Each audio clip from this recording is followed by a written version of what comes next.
नमस्ते प्यारे विद्यार्थियों। आज हम स्नातक द्वितीय वर्ष हिंदी साहित्य के द्वितीय प्रश्न पत्र, जिसमें आपके पास जो पाठ्य पुस्तक है 8 एकांकियाँ नाम से, जो कि विशेष तौर पर एकांकियों के लिए ही निर्धारित की गई है, जिसमें 8 विशिष्ट एकांकियों का संकलन किया गया है विश्वविद्यालय पाठ्यक्रम के अनुसार। साथ ही उसमें एक ध्रुव स्वामिनी नाम का एक नाटक भी आपके पाठ्यक्रम में संकलित है। यह जो प्रश्न पत्र आपके सामने हम रख रहे हैं वह एकांकियों पर आधारित है और एकांकी के इतिहास और एकांकी की जो परंपरा हिंदी साहित्य में है उस पर आधारित यह प्रश्न पत्र है। इस प्रश्न पत्र में कुल 11 प्रश्न हैं।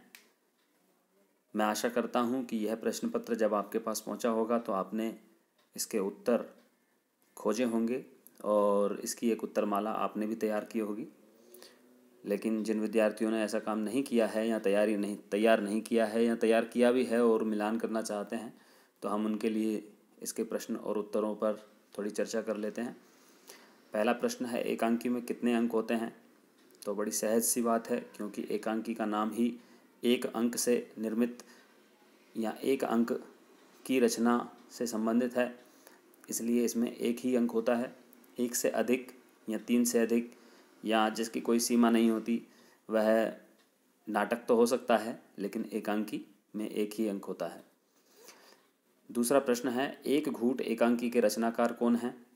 तो एक घूट एकांकी के रचनाकार जयशंकर प्रसाद जी हैं और यह रचना इसलिए भी विशिष्ट मानी जाती है क्योंकि इसे बहुत सारे विद्वान हिंदी की प्रथम एकांकी के रूप में मानते हैं। तो एक घूट एकांकी के रचनाकार हैं प्रसाद, उत्तर है सी। तीसरा प्रश्न है, हिंदी में विसंगति नाटक एकांकियों के जनक कौन माने जाते हैं? यह एक बहुत महत्वपूर्ण प्रश्न है। हिंदी साहित्य में एकांकी परंपरा का नाटक और एकांकियों से संबंधित यह प्रश्न आता है कि हिंदी में विसंगति नाटक किसने लिखे हैं या विसंगति एकांकियाँ किसने लिखी हैं? तो इसका उत्तर है भुवनेश्वर प्रसाद। इन्होंने सामाजिक जो यथार्थ है, जो कड़वा यथार्थ है, कटु यथार्थ है हमारे समाज का, उसको पूरी नग्नता के साथ उघाड़ने का काम किया है। पूरी नग्नता के साथ इन्होंने प्रस्तुत किया है। कहीं भी लुकाव छिपाव की भावना इनमें नहीं है। समाज में जैसा इन्होंने घृणित दृश्य देखे हैं उन्हीं दृश्यों को उसी रूप में इन्होंने वर्णन कर दिया है अपनी रचनाओं में।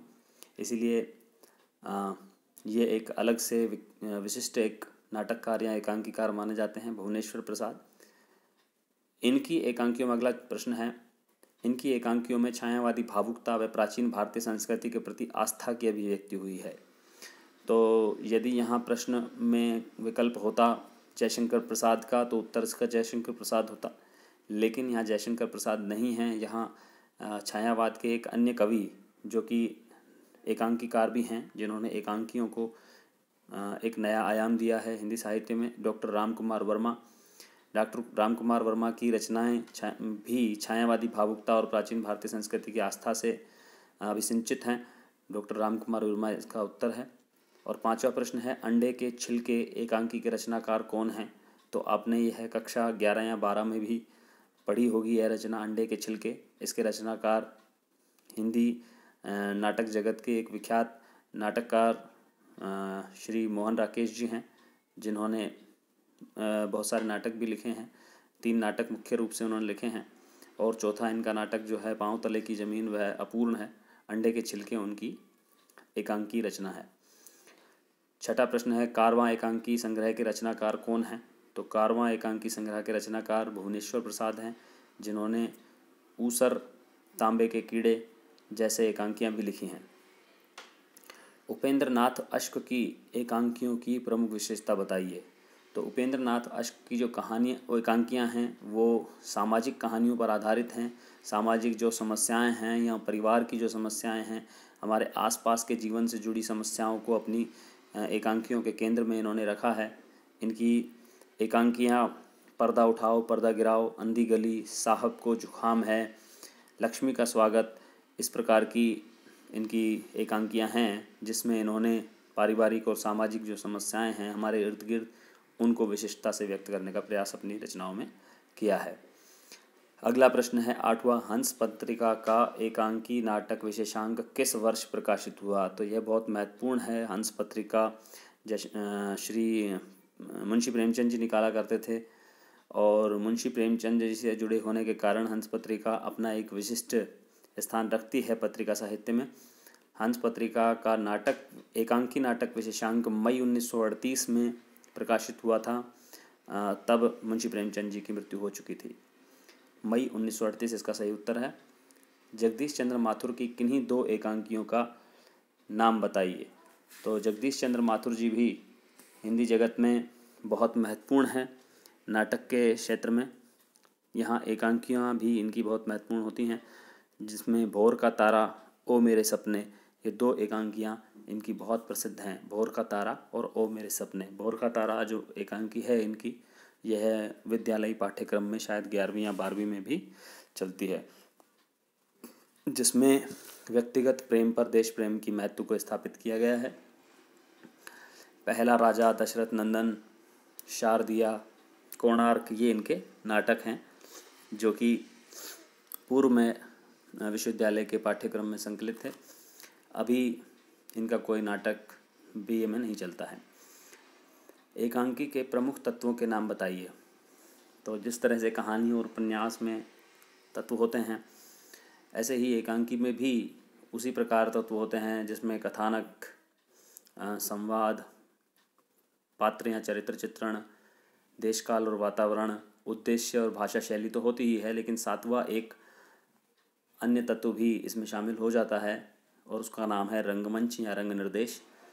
तो कुल 7 तत्वों से मिलकर के नाटक या एकांकी बनते हैं। जब एकांकी के संबंध में या नाटक के संबंध में प्रश्न पूछा जाए तो कहानी और उपन्यास के जो 6 तत्व हैं, उन 6 तत्वों में रंगमंच या रंग निर्देश का जो एक तत्व जोड़ करके हम इसका उत्तर दे सकते हैं, क्योंकि उपन्यास और कहानी में उसके प्रस्तुतिकरण से अधिक उसके पठन पाठन पर बल दिया जाता है, जबकि एकांकी और नाटक लिखे ही रंगमंच के लिए जाते हैं। और ऐसा कहा जाता है कि एकांकी और नाटक की पूर्णता उन्हें रंगमंच पर प्रस्तुत करने के बाद ही उनकी पूर्णता सिद्ध होती है। और प्रश्न संख्या 11 है, बहुत महत्वपूर्ण प्रश्न है ये। आपको आने वाली जो परीक्षाएं हैं, आप कभी कंपटीशन जो होते हैं, परीक्षाएं जो होती हैं, उनमें भी जब आप बैठे हैं, चाहे 3rd ग्रेड में, 2nd ग्रेड में, 1st ग्रेड में या कॉलेज लेक्चर तक की जितनी परीक्षाएं होती हैं, या नेट जेआरएफ की जो परीक्षाएं होती हैं, उनमें ये प्रश्न बड़ा पूछा जाता है कि संकलन त्रय किसे कहते हैं। तो संकलन त्रय का मतलब होता है 3 तत्वों की एकता। अब ये 3 तत्व कौन से हैं? ये 3 तत्व एकांकी में और नाटक में बहुत महत्वपूर्ण माने जाते हैं। इसमें पहला तत्व है कार्य की एकता। कार्य की एकता का मतलब है कोई एक घटना किसी जीवन की, संपूर्ण जीवन का चरित्र यहाँ पर वर्णन करना उद्देश्य नहीं होता है नाटककार या एकांकीकार का।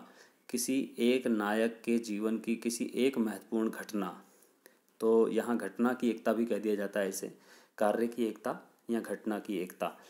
तो नाटक में प्रदर्शित होनी चाहिए किसी नायक के जीवन की कोई एक घटना, और उसी प्रकार एकांकी में भी। और दूसरा जो तत्व है संकलन त्रय का, वह है समय की एकता। समय की एकता का मतलब है कि किसी एक काल में घटित होनी चाहिए वह घटना। जो किसी नायक के जीवन की कोई घटना है, वह घटना किसी एक काल में घटित होनी चाहिए। ऐसा नहीं होना चाहिए कि नायक के बचपन की कहानी भी दिखा दी जाए नाटक में, और उसके युवावस्था की भी, और उसकी प्रौढ़ता की भी, और उसकी वृद्धावस्था की भी। तो इससे नाटक की जो विश्वसनीयता है वह कम हो जाती है और उसके प्रस्तुतिकरण में बड़ी समस्याएं उत्पन्न हो जाती हैं। इसीलिए नाटक के में संकलन त्रय को बहुत महत्वपूर्ण माना जाता है, यानी कि घटना की एकता या कार्य की एकता, नंबर 2 समय की एकता या काल की एकता, और नंबर 3 है स्थान की एकता। स्थान की एकता यानी कि वह घटना जो किसी एक नायक के जीवन से संबंधित है और उसकी किसी एक आयु में या उसके किसी एक काल में या समय में घटित हुई है, तो यह भी आवश्यक है कि वह घटना किसी एक समय में किसी एक स्थान पर घटित हुई हो। तो यहाँ जो तीसरा तत्व आता है, स्थान की एकता, बहुत महत्वपूर्ण है। यानी कि ऐसा नहीं होना चाहिए कि एक घटना किसी एक नायक के साथ एक समय में बम्बई में घटित हुई है तो वहीं उसी नाटक में दूसरी घटना को इस प्रकार प्रस्तुत किया जाए जो कलकत्ता में घटित हुई हो या दिल्ली में घटित हुई हो। उससे समस्या यह आती है कि नाटक में या एकांकी में जब मंचन किया जाता है किसी एकांकी या नाटक का, तो समस्या यह आ जाती है कि उसके अनुसार, उस स्थान के अनुसार वातावरण भी तैयार करना होता है मंच पर, जिसके लिए मंच पर ज़्यादा समय नहीं मिलता है। और यदि समय लेने के लिए हम उतनी देर पर्दा गिराए रखेंगे तो संभव है कि जो सामने बैठे हुए दर्शक हैं वो इतनी देर में उकता जाएं, ऊब जाएं, बोर हो जाएं। तो इसीलिए बहुत ज़रूरी है कि 3 तत्वों का निर्वाह किया जाना आवश्यक होता है: समय की एकता, घटना की एकता व स्थान की एकता। समय की एकता, घटना की एकता और स्थान की एकता। अर्थात एकांकी या नाटक में जो घटना प्रस्तुत की जाए वह एक ही स्थान पर एक ही समय में घटित होनी चाहिए। इस तरह से संकलन त्रय जो होता है वह एकांकी और नाटक में बहुत महत्वपूर्ण भूमिका का निर्वाह करता है। मैं आशा करता हूँ विद्यार्थियों, आपको ये सारी जानकारी बहुत पसंद आई होगी और आप पढ़ाई कर रहे होंगे। कोरोना की जो महामारी है उसमें प्रशासन ने लॉकडाउन लगाया हुआ है और यह लॉकडाउन 14 तारीख के बाद समाप्त होगा। जब भी प्रशासन इस चीज़ की स्वीकृति देगा तब विश्वविद्यालय अपनी परीक्षाओं के लिए भी समय सारणी जारी करेगा और तब तक कि हमें पढ़ाई करते रहना है। हम आपके लिए सामग्री डाल रहे हैं, आप उनका लाभ उठाएं और अपनी पढ़ाई जारी रखें। धन्यवाद।